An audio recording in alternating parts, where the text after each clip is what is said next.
Perkenalkan, saya Santika Rasilahi, NIM 4191111004. Nah, di kesempatan kali ini, saya akan membahas tentang mata kuliah pengembangan media dan bahan ajar digital interaktif berbasis multimedia, di mana di sini dosen pengampu saya oleh yang pertama Bu Ade Andriani SPD MPD, yang kedua oleh Bapak Budi Halomuan Siregar SPD MSc. Nah, langsung saja kita kepada intinya, di mana materi pokoknya itu terdiri dari 3 bab. Nah, di sini saya akan pertama kali menjelaskan mengenai bab pertama yang berjudul multimedia interaktif. Nah, di multimedia interaktif ini terbagi atas 7 subbab. Yang pertama pendahuluan, kedua multimedia, ketiga multimedia pembelajaran interaktif, keempat fase perkembangan media, kelima teori tentang multimedia interaktif, keenam tentang bahan ajar berbasis multimedia interaktif, yang ketujuh tentang keunggulan dan fungsi bahan ajar multimedia. Selanjutnya, kita masuk pertama kali ke pendahuluan. Nah, di pendahuluan ini, penggunaan teknologi dalam proses pembelajaran itu merupakan salah satu inovasi pembelajaran yang sangat dibutuhkan pada era revolusi industri 4.0, di mana teknologi pendidikan memegang peran penting dalam peningkatan kualitas pembelajaran. Nah, oleh karena itu, hal ini sangatlah berdampak pada peningkatan kompetensi seperti yang pertama pemahaman konsep, kedua pemecahan masalah, ketiga berpikir kritis, keempat berpikir kreatif, dan yang kelima kemampuan berpikir tingkat tinggi. Selanjutnya kita masuk kepada faktor penyebabnya. Nah, di sini salah satu faktor penyebab kurangnya kualitas proses pembelajaran itu adalah bahan ajar yang digunakan tidak relevan untuk mencapai tujuan pembelajaran, sehingga diperlukan suatu usaha untuk mengembangkan dan memperbarui perangkat tersebut dengan inovasi-inovasi ide terbaru dan menerapkan teknologi kekinian yang seperti sekarang.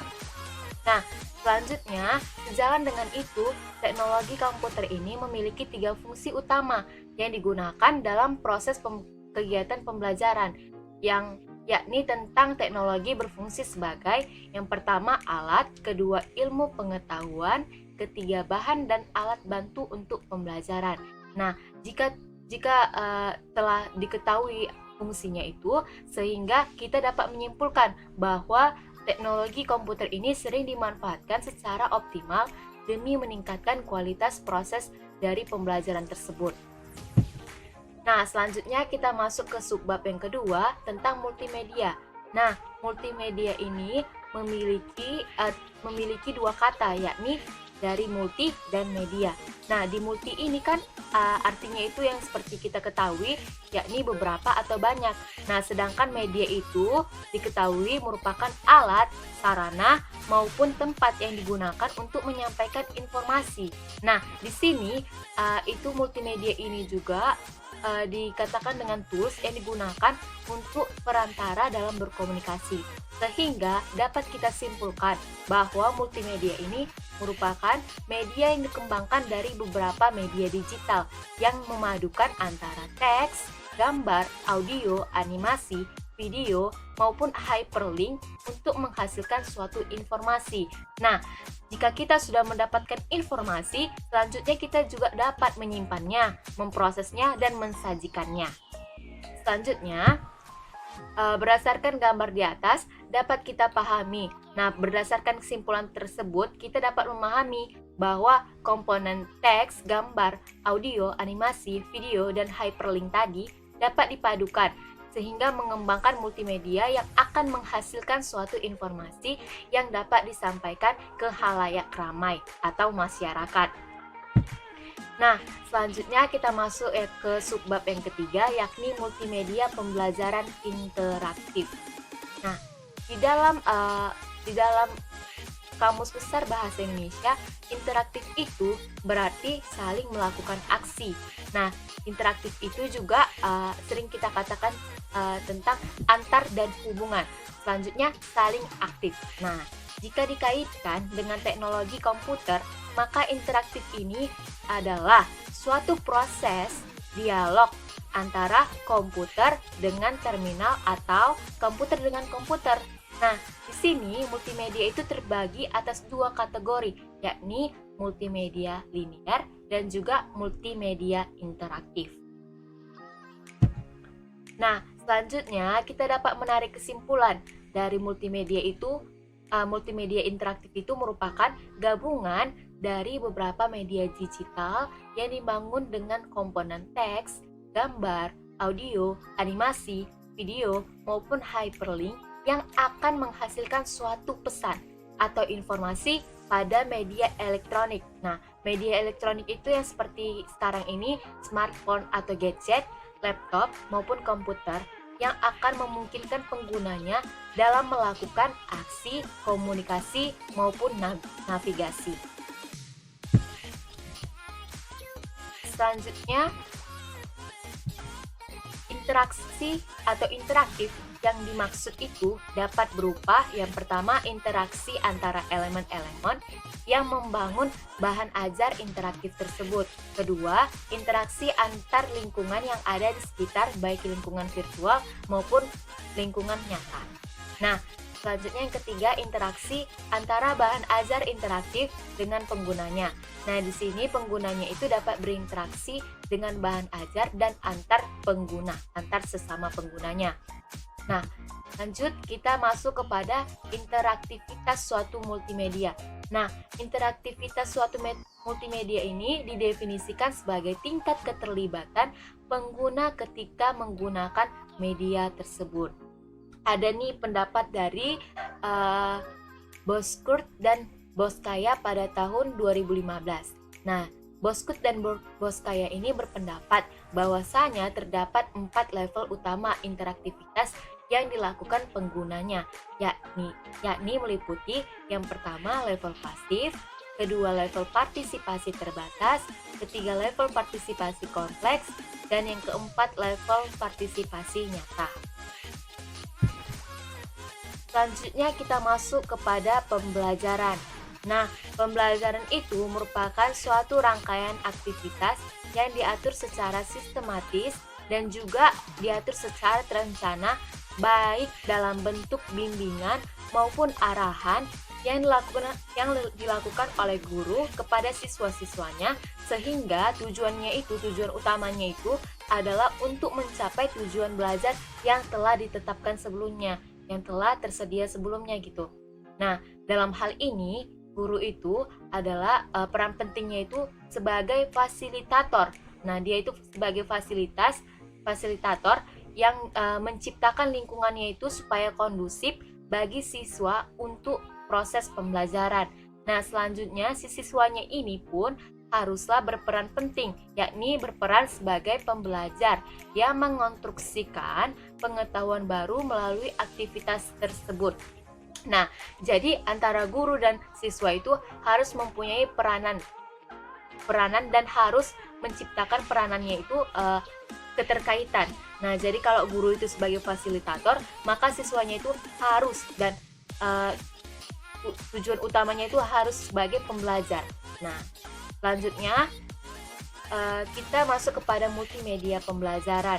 Nah, multimedia pembelajaran ini merupakan pemanfaatan multimedia dalam proses pembelajaran, di mana terjadi interaksi antara guru, siswa, dan juga sumber dengan bantuan multimedia yang digunakan sehingga bertujuan untuk mencapai tujuan pembelajaran itu lebih maksimal.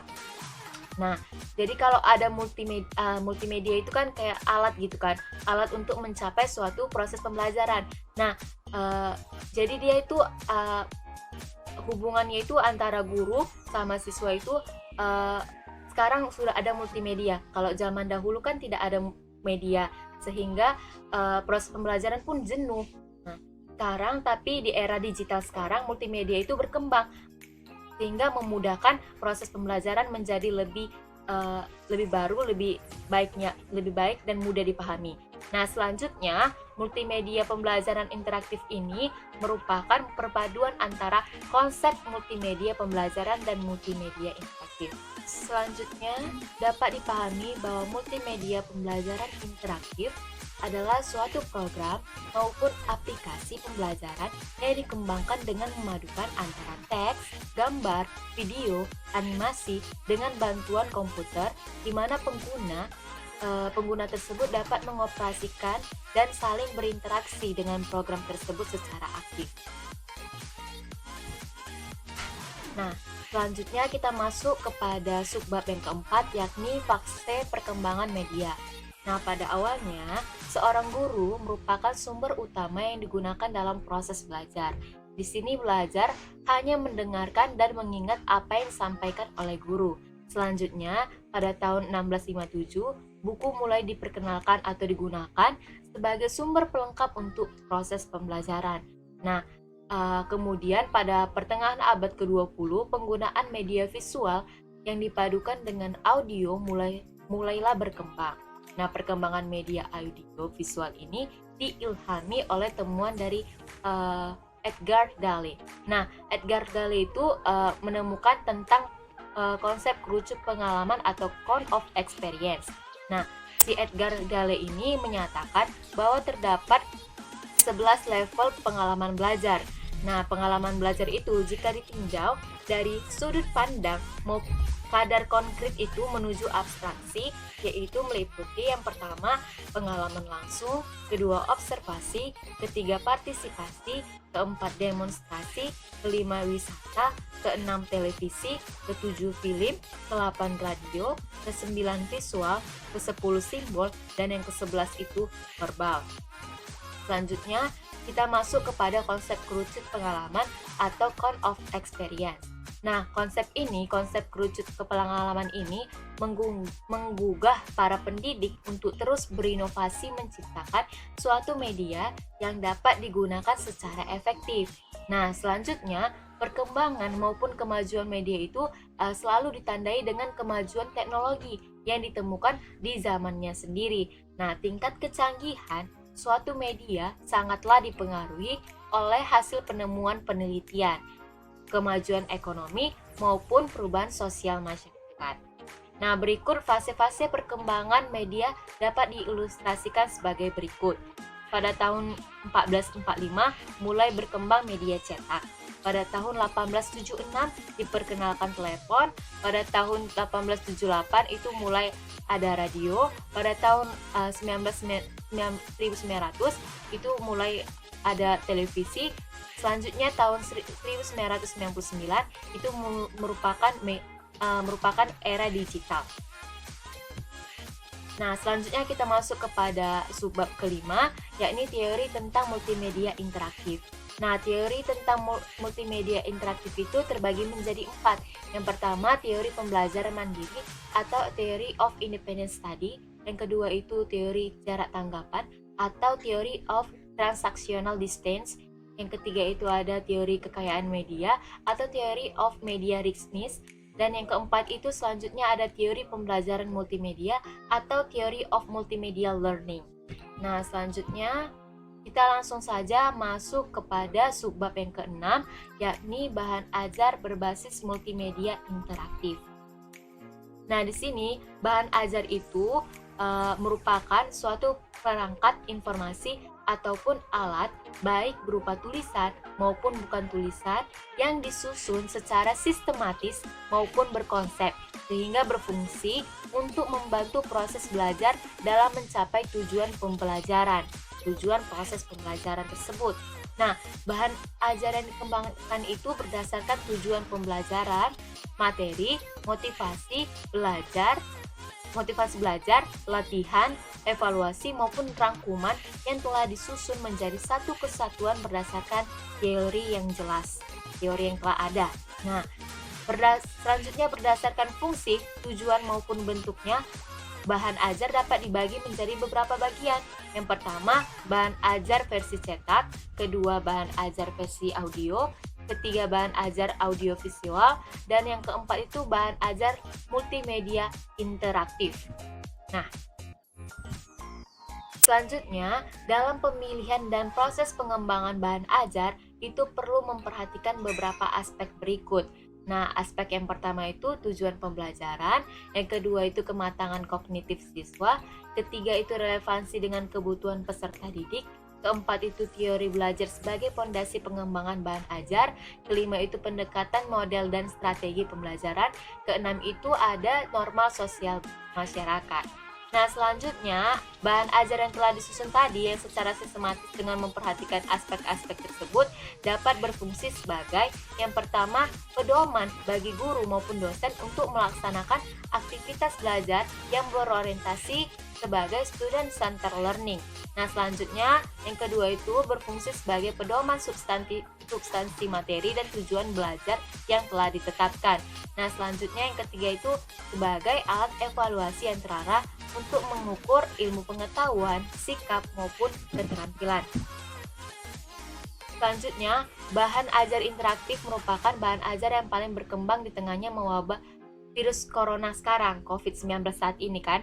Nah, bahan ajar interaktif itu yang sering disebut multimedia interaktif merupakan bahan ajar yang dikembangkan untuk memberikan informasi dalam mengintegrasikan teks, gambar, video, animasi, maupun hyperlink yang telah disusun menjadi satu kesatuan dan dapat dikendalikan secara interaktif oleh pengguna. Nah, selanjutnya, fungsi bahan ajar itu meliputi yang pertama, sebagai salah satu alternatif bahan ajar yang dapat digunakan pada proses pembelajaran daring dan luring. Nah, yang kedua, fungsinya sebagai media berbagi informasi secara masif. Selanjutnya kita masuk kepada keunggulan dan fungsi bahan ajar berbasis multimedia interaktif. Yang pertama, lebih cepat menemukan informasi yang diinginkan. Kedua, bahan ajar interaktif itu lebih mudah digunakan dibanding versi cetaknya. Ketiga, bahan ajar interaktif itu dapat melakukan proses revisi, koreksi, dan penambahan informasi dengan cepat. Keempat itu bahan ajar interaktif dilengkapi dengan komponen gambar, audio, video, animasi, dan hyperlink sehingga menarik dan lebih mudah memahami kontennya.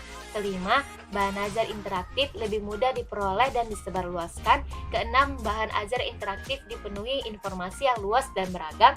Ketujuh, dengan multimedia interaktif, maka proses belajar berlangsung secara interaktif. Nah, yang terakhir, fungsi multimedia interaktif itu yang pertama sebagai salah satu alternatif bahan ajar yang digunakan untuk menghadapi perubahan proses pembelajaran daring maupun tatap muka. Kedua itu sebagai media dalam berbagi informasi secara cepat dan masif.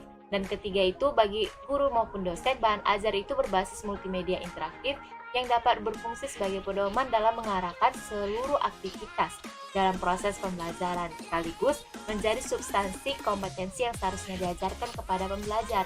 Keempat itu, bagi siswa dan mahasiswa digunakan sebagai pedoman untuk mengarahkan semua aktivitas yang telah digunakan. Nah, dalam proses pembelajaran sekaligus merupakan substansi kompetensi yang harus dipelajari dan dikuasai. Selanjutnya yang kelima dapat meningkatkan kemandirian belajar siswa, dan yang terakhir sebagai media yang dapat membantu memvisualisasikan secara abstrak, misalnya dalam visualisasi bangun ruang. Nah, sekian yang bisa saya jelaskan. Mohon maaf jika ada kesalahan kata maupun yang saya ucapkan. Terima kasih dan selamat siang.